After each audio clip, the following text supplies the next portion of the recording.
Manx Radio's Countryside is brought to you by NFU Mutual.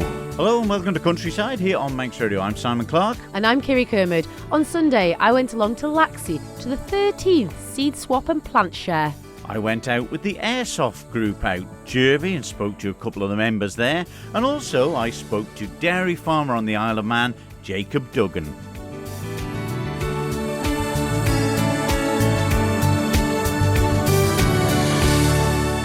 Well, lambing well on the way on the Isle of Man at the moment. Crops are in and starting to grow, but in need of a bit of rain. She's a bit hard underfoot at the moment still, isn't it? But I know we shouldn't wish for it. But it's true. It's one of those years where we want a little bit of everything, but we've not had a year like this for such a long time. I think maybe 2020 would have been the last time we had such good weather. Yeah, good stuff. Plenty to talk about on the programme. We've been out around about on the Isle of Man with some different topics for you this week. But first of all, I went to Balladool Farm in Bride and spoke, well, to Jacob Duggan, who farms there, a dairy farmer. And with people sort of moving out of the dairy industry over recent times, Jacob is quite new to it. And I asked him what made him get into the dairy side of things. So we started milking cows here in 2022, in the spring of 2022. Just bought in some in-calf heifers from a couple of local farmers and got milking in February 2022. But when you look at it, I mean, the decision as young as you are, when other people were maybe coming out of dairy, what made you go into it?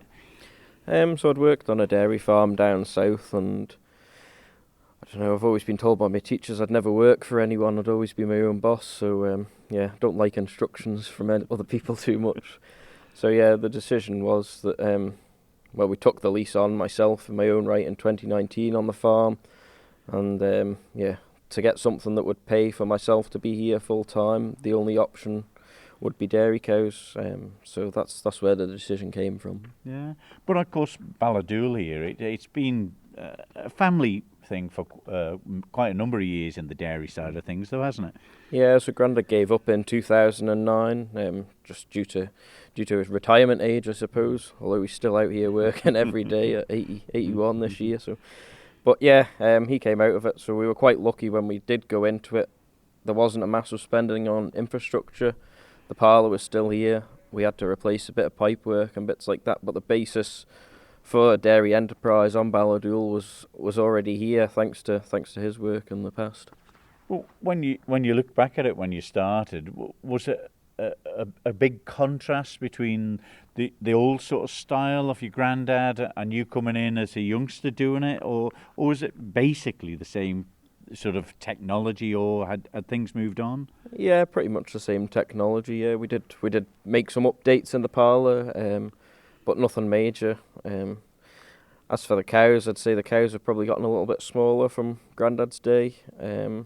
What breeds was Dennis and them doing? So he'd be on sort of the more Holstein-y type cows, Holstein Friesian cross, but bigger carcass weight, whereas we're sort of small 450 kilo cows that convert grass into milk very efficiently. Is what we're going for. Yeah, mostly Friesians, your side of it, and I remember them when we had them on our farm when I was a youngster, and they sort of got took over a bit by different breeds, the Holstein mainly and things like that. Why the change to keep more of the Friesian side of things? Yeah, it does seem to have gone in full circle. I think feed costs is the main one, imported feed, and obviously the price of importing feed onto the island is pretty high, so if we can get a small cow that will convert grass, which is grown from the ground, into milk, then it's going to be the most profitable way of doing that, and I think that's why a lot of farms are now going for the smaller type cows. Right. But the farmland here, you're pretty good with grass all, the times or the seasons it can be grown, or does it get a bit dry near the sea here? Yes, we do get a bit dry in the summer months. Last year was okay because we had a good rain throughout the whole summer, but it can get dry and brown in the summer. We're sort of in the middle of good land. If you go a mile into Ramsey, you're sort of on peat ground, which you can't travel on, and if you go a mile up the road into Bride, you're on the sandy hills, and that'll dry out. quite early in the summer season, whereas we're sort of in the middle ground. We can get cows out to grass early, and we can carry them through the summer if it does get dry. Well, you've been away on adventures in recent times as well, not just across to the UK. No, so me and my girlfriend Eva, we were very lucky to have the opportunity to go on a study tour to New Zealand, thanks to the funding from Manx National Farmers Union and DEFA. So we went on a 5-day study tour around farms in New Zealand to basically see how they were doing it. It's a system that I'm running here, which is unique to the Isle of Man. I'm the only one doing it, which is a pure spring block calving herd. So we calve all 100 cows that we're running here in 8 weeks from February to March, which is a New Zealand, or the Kiwi system as they call it. So yes, that's what we went out to learn. Right, and an experience of a lifetime. And how beneficial is it to see how other parts of the other side of the world are doing it, really? Yeah, it's different climate out there, but we did learn quite a bit, and there's aspects of that which we will bring back onto our farm as well to try and implement and make it more profitable. What was the main difference between spreading the calving round for different parts of the year than getting them all in one close knit block? For me, it's time away from the farm, I suppose, and we're a one-man band here. Grandad comes and helps, but I don't want it to be dragging out. If we can get it all condensed in one hit, then it's just makes life a bit easier. But it's not a 9 to 5 job. I mean, twice a day milking, is it?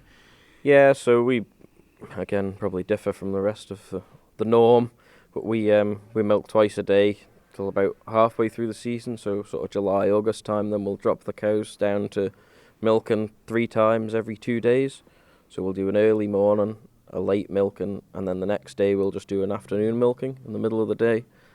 And then once they get to sort of October, November time, we'll just drop them down to once a day when they're ready to get dry off and start calving again. And the feed that you primarily use, do you have to bring much cake in imported side of things? Yes, we just bring a concentrate in from the UK, but very little in comparison to some other farms, yes. Yeah. But looking back at it all, happy that you got into it? Oh, definitely. Wouldn't regret it.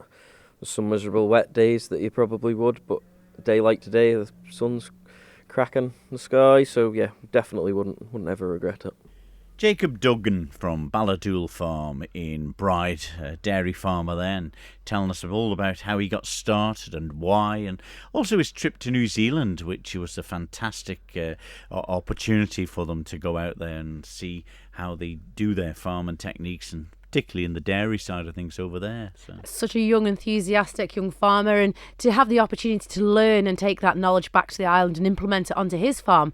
I know we don't always have the climate quite the same as New Zealand, but it is great to see the enthusiasm in the dairy industry here on the island. Yeah, with people, like we said, moving away from it, some of them, and finding it difficult with the margins, but just love the touch. His teacher said he could never work for anyone, have to be his own boss. Just class, isn't it? Anyway, it's sort of that time of year. We mentioned about crops getting planted around the island and things, and all need seeds. We do indeed. The weather has absolutely been fantastic to get out in the gardens, empty out the old containers and pots and get the new lot underway. I went along to Laxey on Sunday, where I caught up with Tanya Anderson from Lovely Greens and Brenda Killick from the Laxey and Lonnan Allotment. Well, here we are back in Laxey for the seed swap and plant share with two very famous ladies, Brenda and Tanya.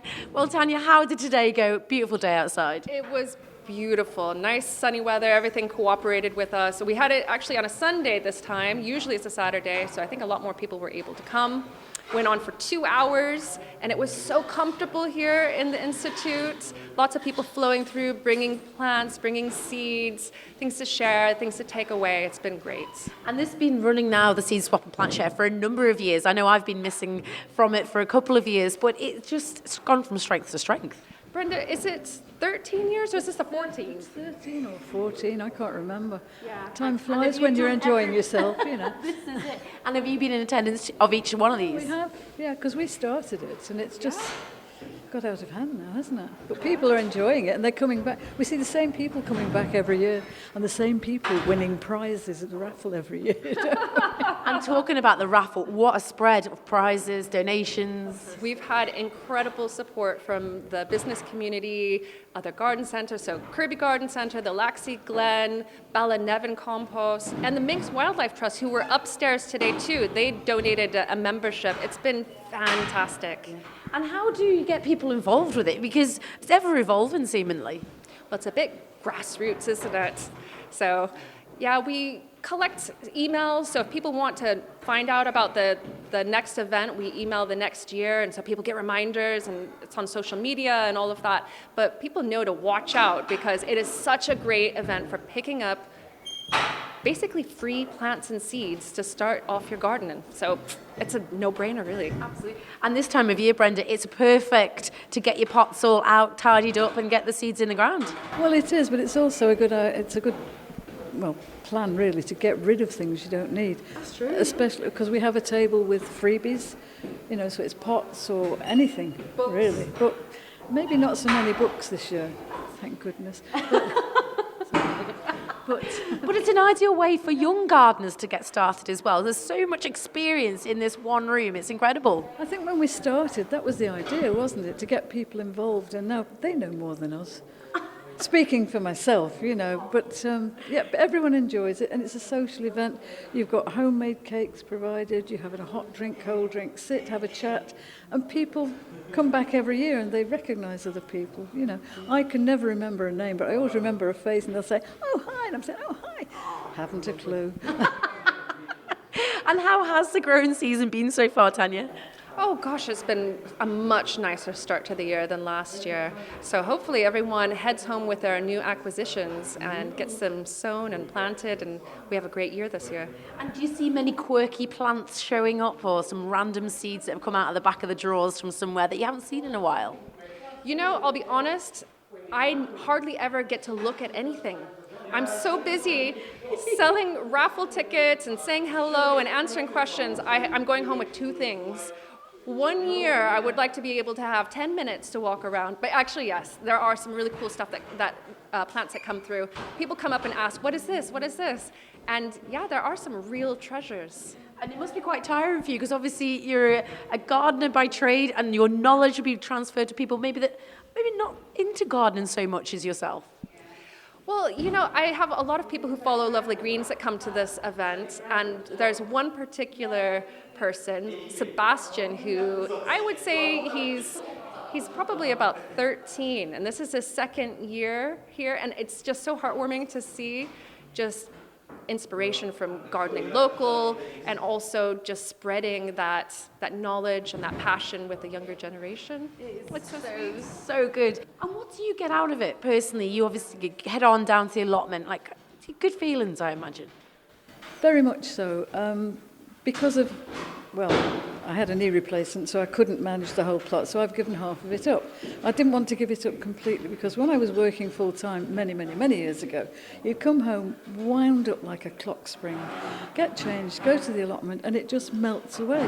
It's very therapeutic, it really is. And you can dig a little bit, and then everyone has to have a chair. So you sit and you observe what you've done, and then you get up and do a bit more, and it's just so relaxing. Stress I think the medical profession really, it's only the last couple of years they've latched on to the fact that it is good for your mental and health and physical health. Yeah. So the well-being, and Tanya, you know better than anyone, being out in nature, it's such a special thing. Oh gosh, yes. Just a connection with the land and being able to create a space that can feed you, that can basically provide habitat and food for wildlife and just better our community and our island. So it's really just a win-win in all directions. So if anyone's listening who wants to have a go at gardening, you can come and speak to me at Lovely Greens or come to the next seed swap. Just get growing. Yeah. And Brenda, how is it for you? You still get the same enthusiasm every year coming to this event? yeah, love it, absolutely love it. And it's nice to see same faces coming back again. And you don't have to have an allotment, you don't have to have a garden. You can have a window box, even just a plant pot. It's just something living that you've got to look after. Responsibility. Well, yes, some things actually thrive on not being looked after, I must admit. But most of the time, it gives you a feeling of achievement. So you can go to the supermarket and you can buy tomatoes and potatoes cheap as chips.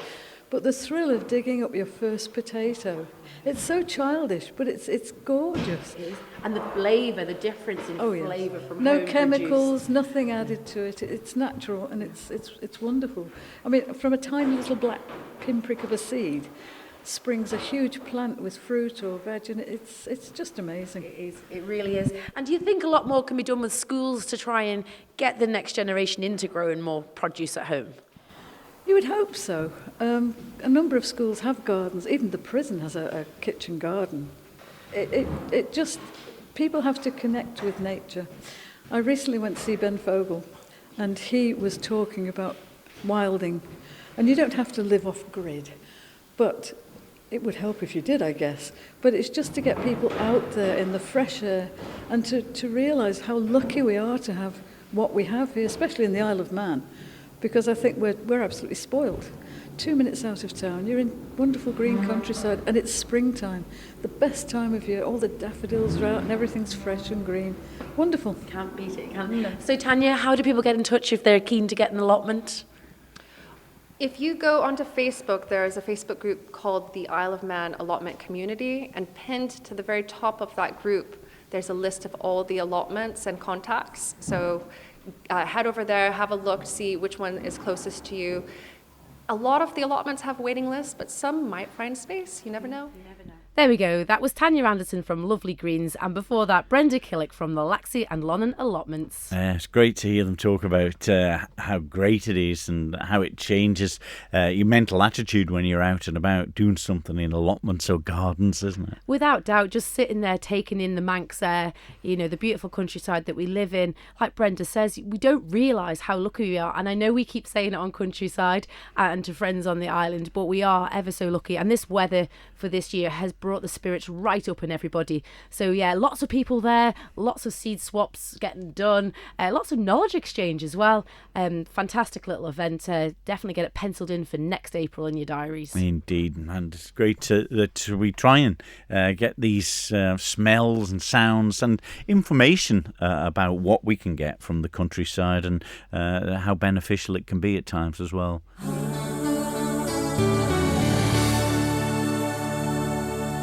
You're listening to Countryside here on Manx Radio with Kirree Kermit and myself, Simon Clark. Well, up the north of the Isle of Man, I went and joined one of the ventures up there, all kitted out in their camouflage with their helmets. It was the Manx Airsoft group, and I went along to chat to Geraint Goodson and also Axel. We've been going for over 25 years now, so I think we're sticking around for a little while. And what's been the attraction? People like shooting other people in a non-lethal, sane, conscientious way. But yeah, it just also it's fun activity. People get together, groups and teams. So yeah. Tell us a little bit about the equipment that you have then. I mean, obviously, we've heard years ago they had rubber bullets and things like that. Not quite to that extent, is it? Oh no, they all use, every single thing on this site uses a 6mm ball bearing, plastic ball bearing, that fires at around the 1 joule mark. They used to be back in the day 8mm, but no one's used that for many, many years. And it's just a matter of how they fire them. Some use gas, some use electric. They've all got the same sort of power and speed level. It's just the gun it fires from. Yeah. Looking around at the equipment that they're carrying around, there's all sorts of shapes and sizes of the guns and equipment as well. Oh yeah, I mean, you can use everything from an airsoft Derringer, tiny little pocket pistol, all the way up to somewhere in here is a 50 cal heavy machine gun.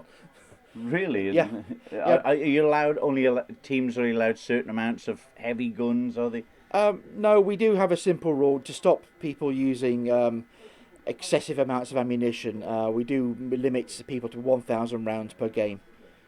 For a normal rifle, 2,000 rounds for a support weapon like a GPMG or something of that nature.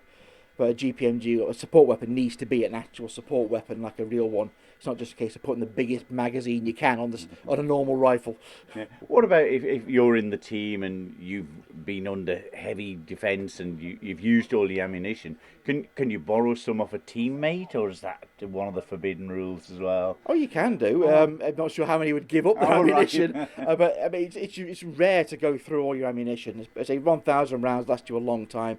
I mean, in the real world, on a normal patrol, they'd be using 6 or 7 30-round magazines. So we're slightly more ammunition than that. But yeah. What about radio contact and things like that? Are teams talking via radios? Oh yeah, we've got our own private license, and we all use these little Baofeng radios or variants of, so they can all in communication with each other. I mean, they're nice and cheap and cheerful as well. They're good. Yeah. So everyone's on radio contact, are they? Most of our regular guys are. Some of the junior guys aren't yet. But it is helpful, so you know what's going on, because it's a big old site. And what sort of events do you have? I mean, the scenarios, every type of one that's been happening around the world, really? Well, we try to stay away from political things. We do everything from the old basic, like the old paintball, capture the flag, king of the hill things. We have timers, so each team has to push a button. Whoever's got the most time on the timer at the end of the game wins. Weapon exchanges, general stuck on a landmine, you've got to disarm the landmine. We've got the vehicles that when they run, we do convoy missions, so you've got to get the vehicles around the site, disarm mines in the way to move the vehicle on, and things of that nature. Yeah, well, I see that when you walk around the land here, there's all sorts of ditches and trenches and little hiding areas, all used. Oh yeah, I mean, there's the trenches. I mean, we've dug those up over the many years we've been on this site. We've got buildings, although not as many of them are still standing after the storm as the beginning of this year, but yeah. Bunkers, fire holes, all sorts of things. A lot of slab wood we've used from the old St John sawmills have been very handy in building walls and structures, because otherwise it's quite an open site, so the more cover the better. Yeah. And what about membership? Still as keen as the day that first got underway 25 years ago? If anything more, I mean, when it started 25 years ago, which is even before I started with the club, I think it was a little handful of guys in the field. And they sort of got enough of them together and they managed to get to this site. And we've sort of, I mean, when I started, we were probably averaging 10 to 15. I mean, now we're doing regularly 20, 25, as high as 40. I think our record is something like 55 one day. Really? We've got because we're completely non-profit, it's everything that we take in goes into the club. So when we started, we literally had a pallet in the car park as our kitting up area. Now we've got the buildings, we've got 30-something hire guns, we've got face mask equipment, benches up, everything we need to run this site properly. What about names? Does everyone, like Top Gun, do you all have a code name and things like that? Yeah, they get names whether they want them or not. Right. Yeah, I'm sure everyone... Some politer than others. Yeah, no one's coming trying to proclaim they're Rambo or or Maverick or anything like that. But yeah, we've got a variety of call signs. I'm ironically called Wide Load. Well, what about the joining off it then? The age limits, things like that. Would parents be worried? Because I know there's a lot of briefing and safety things that go on here, which is so important. To keep things simple for ourselves, we've always insisted that anyone under 16 has to have a parent with them. It just makes things a lot easier for us. They also have to have full face protection, cover the eyes and mouth and everything like that. It's a requirement of our insurance anyway. But we usually allow down to, I think, 12 is our limit at the moment. And we do have a couple of people, dads that turn up with their sons, and they enjoy themselves and come up. People come in and out of it quite a bit. And some of our oldest guys, late 50s, I think. But yeah, it's a good range of people. Yeah, and contacts? How do they find out about it? How can they find out more information? Well, we've got our Facebook page, which has been going for a long, long time. We've been advertising through that for quite a long time. We also have our website, which mostly directs back to our Facebook page. But yeah, you can ping us through email on our website, or again, message us through Facebook. I mean, our regular fortnightly games, anyone's welcome to come up to. Just ping us in advance, let us know you want to hire a gun, and we'll sort it out through there. One of the players who's ready for action is Axel. Axel. Well, you seem to be one of the regular campaigners in the Airsoft Club. Yeah, I've been doing it for around 11 years now. Yeah. And what's the excitement for you? Is it still give you that massive adrenaline rush? Oh yeah, it's one of those sports that just like you keep coming back because of the small adrenaline dumps you get every time you get into a fight. Yeah. And what about the sides? Which team are you on today? Do you know all the regular players that's here? Yeah, so I know most of the regulars. The teams aren't decided yet. We decide the teams after the safety brief. Right. And how are they picked? Usually it's just everyone gets in groups of 4 or 5, depending on how many people there are, and then we decide on like how fair it is between the two sides, and then we just mix people up based on experience. Yeah, essentially. Or the size of the guns. No? Well, sometimes it depends on how many people have machine guns. Yeah, but I mean the area out here that you've got. I mean, there's just I was saying before, there's ditches and little buildings and vehicles all strewn over the place. I bet you know when I've sort of been round with it before in one of the vehicles following it, it is quite sort of scary. You're looking around you, and your sort of heart gets up, doesn't it? Oh yeah, it massive adrenaline dumps every time you get into a fight, especially when like you have some of the guns that are up here as well. Like a lot of the like gas blowbacks, like say, are very scary when you get in contact with them. Yeah, so we don't know the mission today then? No. Not yet, anyway. But what's your favourite part? I mean, what sort of guns are you carrying around with you? Obviously, they're BB guns. Yeah. So I have a Staccato on my side and an MCX today, and usually that's what I run. I like running more CAG sort of loadouts, like Special Forces style loadouts. Right. Okay. So when I see they get the flares and things out too, or little smoke things? Yeah, sadly that won't be today because it's just too dry for it. Oh, right. Yeah, so... But yeah, usually it's like they're quite loud as well. Really? I wouldn't recommend picking them up. But it's the weather today, the sun is shining, a little bit windy. Is it sort of get like hunting today where you'd sort of get downwind from them and head up? Is that a tactic as well? Yeah, typically, yeah. Sometimes it really depends on where, like, what your sort of situation is. If you're held down, you can't do much about it. Not smelt any Lynx aftershave or anything on any. Sometimes, yeah. So, what's that? Yeah. But it's still, after all these years, still really enjoying it and good mates with everyone. Oh, for sure. No matter if you get shot or not. Oh yeah, for sure. It like a lot, like 90% of Airsoft is the community. Like that's what it is. Like you come here, you spend time with the guys or girls, depending, and then like that's it. It's like going to the pub, but instead of the pub, you're playing with toy guns. Yeah, and there's a few girls here today, so it's all always welcomed. Oh yeah, everyone's welcome. Yeah. Like always, we're never prejudiced against anyone. Like anyone can come up whenever.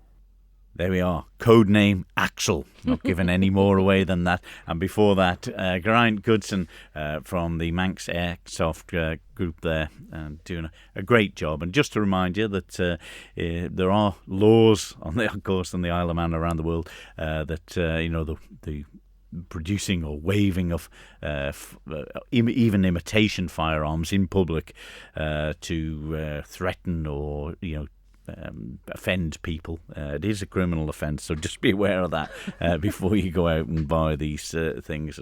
But what a great group they've got out there, really enjoying it. They've got all the kit out there, and it's a wonderful look. Again, opportunity for you to get out in the countryside for a few hours and get a bit of adrenaline rush. And did you have a go, Simon? No, I've been out with them before in the vehicle, stuck in the middle of it, and it's quite, Is with it them all. intense? Do you feel like you're in a war zone? Yeah, well, sort of, yeah.